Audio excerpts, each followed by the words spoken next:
नमस्कार, आप सबका स्वागत है हमारे चैनल नेक्स्ट 9 न्यूज़ में। मेरा नाम है दीपक गुप्ता। बात करेंगे राजस्थान के बदलते सत्ता समीकरण को लेकर। राजस्थान में सत्ता परिवर्तन को लेकर काफ़ी कयास लगाए गए, लेकिन गुजरात चुनाव और हिमाचल चुनाव की वजह से कह सकते हैं राजस्थान में भी सत्ता परिवर्तन अब थमता नजर आ रहा है। क्यों? क्योंकि गहलोत के पास एक ऐसा हथियार आ चुका है जिसकी वजह से वो कहीं ना कहीं राजस्थान में सत्ता परिवर्तन के लिए अभी 2-3 साल तक आराम से टाल सकते हैं, और वो है चुनावी समीकरण। जी हाँ, जैसे जैसे कई राज्यों में चुनावी समीकरण बनते हैं तो जिस राज्य में सत्ता परिवर्तन होने वाला होता है सबकी नज़रें उस राज्य से हटकर चुनावी समीकरण, चुनावी नतीजों की ओर जाती है। जैसे हिमाचल और गुजरात को लेकर यहाँ पर चर्चाएं हो रही हैं, और गहलोत और पायलट की जिम्मेदारी हिमाचल और गुजरात चुनाव में ज़्यादा सक्रिय कर दी गई है। खुद भारत जोड़ो यात्रा में भी राहुल गांधी के साथ नजर आए अशोक गहलोत, और वहां पर तमाम चर्चाएं रहीं कि क्या गहलोत नजरें चुराते नजर आए आला कमान राहुल गांधी से। सवाल कई सारे थे, लेकिन राहुल गांधी और सोनिया गांधी अब कांग्रेस पार्टी को चला रहे हैं, यह कहना थोड़ा लाजमी नहीं रहेगा, क्योंकि कांग्रेस अध्यक्ष भी बदलने वाला है। तो कांग्रेस अध्यक्ष बदलने के साथ साथ क्या राजस्थान की सत्ता की तस्वीरें भी बदलेंगी? क्या 92 विधायक के इस्तीफे को लेकर भी कोई खबरें सामने आएंगी? और 92 विधायकों का इस्तीफा तो सिर्फ 25 सितंबर तक था, लेकिन 2020 में भी 18 विधायकों को लेकर जो सवाल उठाए गए थे, जब बगावत करी थी तो उन्हीं विधायकों के समीकरण को लेकर सवाल उठाए गए थे, लेकिन वहां पर फ्लोर टेस्ट जीता था गहलोत ने। पायलट ने अपना समर्थन कांग्रेस पार्टी को दिया था।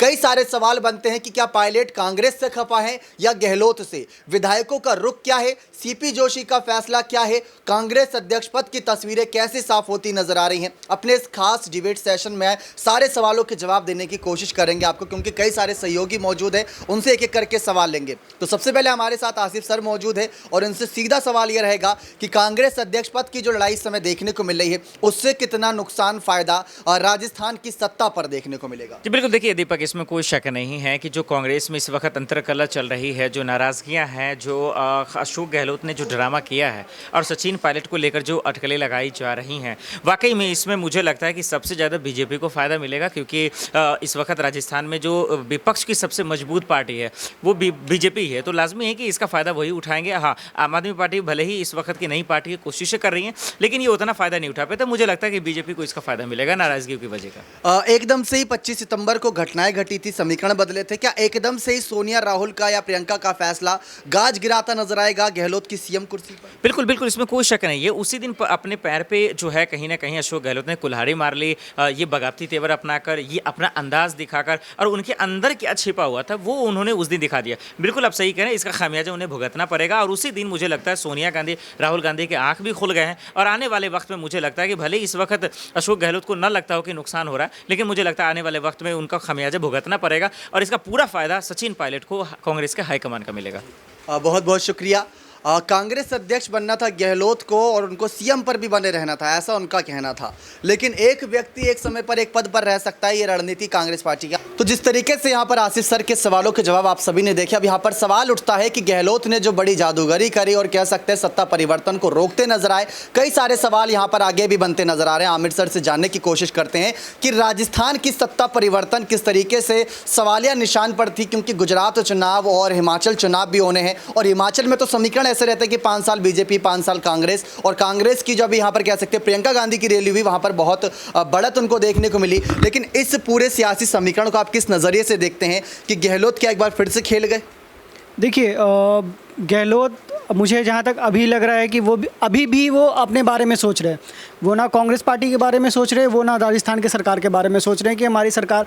हाँ, जहाँ तक मुझे ये लगता है कि सीपी जोशी जिस तरह से खामोशी इख्तियार किए हुए हैं और बीजेपी जिस तरह से खामोशी इख्तियार किए हुए, ऐसा ना हो कि आगे जाकर दोनों मिलकर कोई तगड़ा झटका दे दें, तो फिर अशोक गहलोत भी मुँह देखते रह जाएंगे और सचिन पायलट भी मुँह देखते रह जाएंगे। तो उन्हें फैसला करना बहुत ज़रूरी है, और सचिन पायलट का जहाँ तक मुझे लगता है कि उन्हें एक पद देना भी बहुत ज़रूरी हो गया है।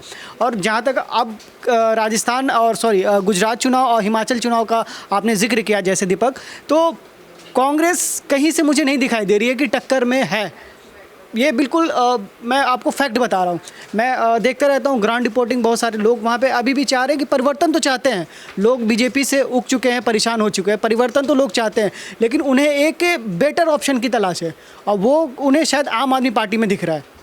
हिमाचल की सरकार आप जानती हैं हमेशा पलट जाती है 5 साल में।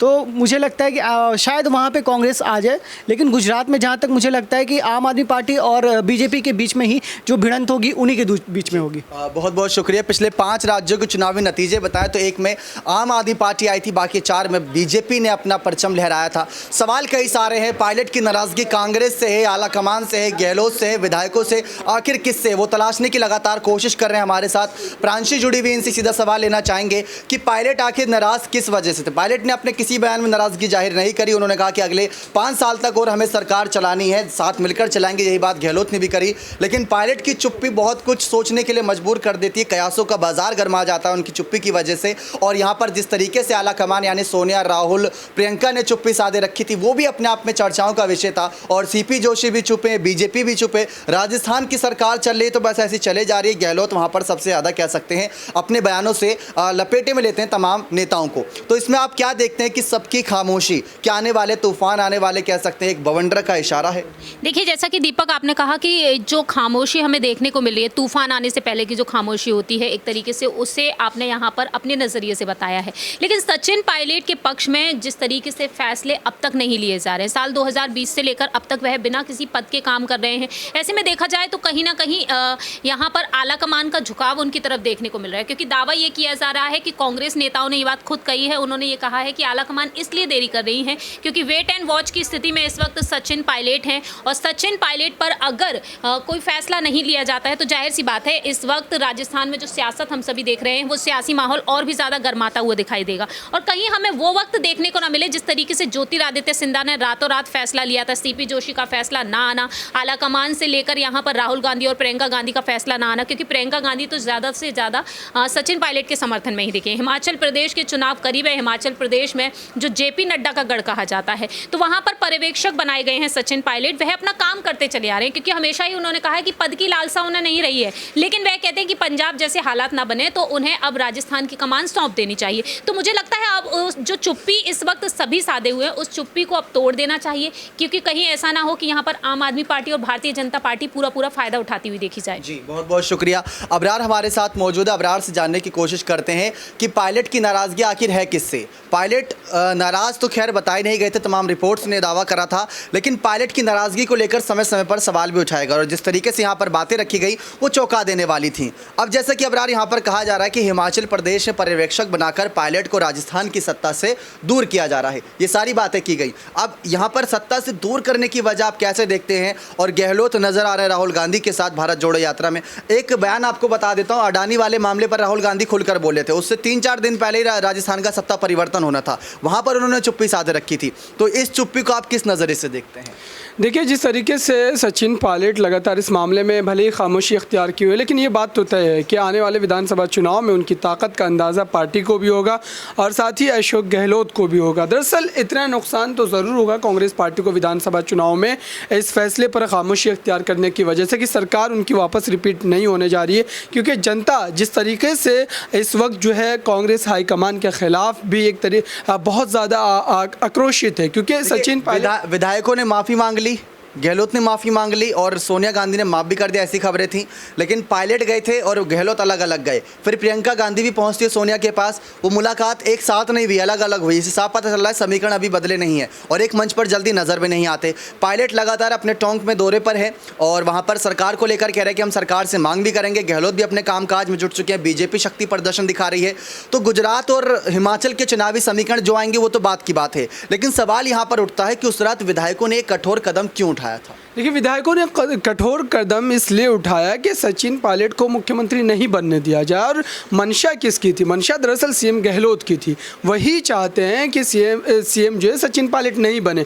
आपने ये बात कही कि तमाम जो आला कमान के नेता हैं राजस्थान में कांग्रेस के, वो अब आकर के मुलाकात करें सोनिया गांधी से एक के बाद एक। तो ये सारी चीज़ें कहीं ना कहीं पार्टी हाईकमान के द्वारा भी कहीं ना कहीं हाइड करने की कोशिश की जा रही है कि दरअसल पार्टी जो है पूरी तरीके से सचिन पायलट के साथ तो खड़ी है, लेकिन अशोक गहलोत के खिलाफ कोई फैसला नहीं ले सकती। तो ऐसी स्थिति में सचिन पायलट को पूरी तरीके से इस्तेमाल किया जा रहा है, क्योंकि सचिन पायलट ने जिस तरीके से कांग्रेस पार्टी के लिए काम किया ज़मीनी स्तर पर राजस्थान में, उस काम को सभी जानते हैं और सभी देखे हैं। लेकिन उसके बावजूद भी अगर अशोक गहलोत को अगर ये पार्टी हाईकमान ये समझती है कि उनको नाराज़ नहीं करना है और सचिन पायलट पार्टी के साथ बने रहे, तो उन्होंने एक संकेत ज़रूर दिया है। वो जिस तरीके से हड़ौती में अपने एक बड़ी रैली का आयोजन किए थे इस पूरे खेल के बाद, उससे तो ये बात स्पष्ट हो जाती है कि दरअसल वो अपने व्यक्तित्व लेवल पर इस बात को दर्शा रहे हैं कि अगर तमाम जो विधायक एक तरफ हो गए हैं, उसके बावजूद भी राजस्थान में उनकी सियासी हैसियत उसी तरीके से बरकरार रहेगी।